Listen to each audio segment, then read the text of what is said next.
పహల్గామ్ ఉగ్రదాడి ఘటన దర్యాప్తులో సంచలన విషయాలు బయటకు వస్తున్నాయి. పక్కా ప్లాన్ ప్రకారం దాడికి పాల్పడ్డారు పాక్ టెర్రరిస్టులు.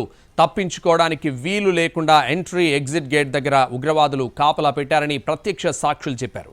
ఇద్దరు ఉగ్రవాదులు ఎంట్రీ గేట్ నుంచి లోపలికి ప్రవేశించగా ఒకడు ఎగ్జిట్ గేట్ దగ్గర కాపలా ఉన్నట్లు అధికారులకు స్టేట్మెంట్ ఇచ్చారు.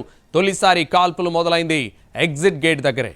దీంతో పర్యాటకులు ప్రాణభయంతో ఎంట్రీ గేట్ వైపు పరుగులు పెట్టారు. అక్కడ కూడా ఉగ్రవాదులు పర్యాటకులపై కాల్పులకు పాల్పడ్డారు.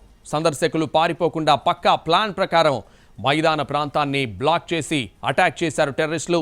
ఇక మరో ఉగ్రవాది తన సహచరులకు రక్షణ కల్పించేలా సమీపంలోని అడవిలో దాక్కుని ఉండొచ్చని అనుమానిస్తున్నారు.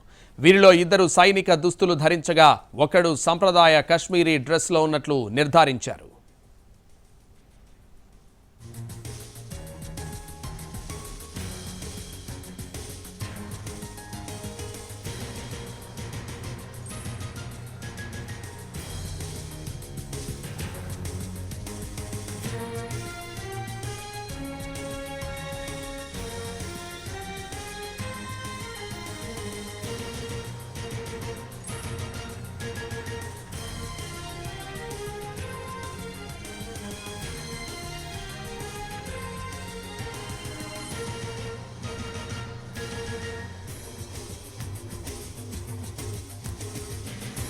పహల్గామ్ ఉగ్రదాడి ఘటన దర్యాప్తులో సంచలన విషయాలు బయటకు వస్తున్నాయి. పక్కా ప్లాన్ ప్రకారం దాడికి పాల్పడ్డారు పాక్ టెర్రరిస్టులు.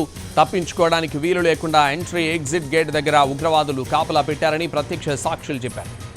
ఇద్దరు ఉగ్రవాదులు ఎంట్రీ గేట్ నుంచి లోపలికి ప్రవేశించగా ఒకడు ఎగ్జిట్ గేట్ దగ్గర కాపలా ఉన్నట్లు అధికారులకు స్టేట్మెంట్ ఇచ్చారు. తొలిసారి కాల్పులు మొదలైంది ఎగ్జిట్ గేట్ దగ్గరే.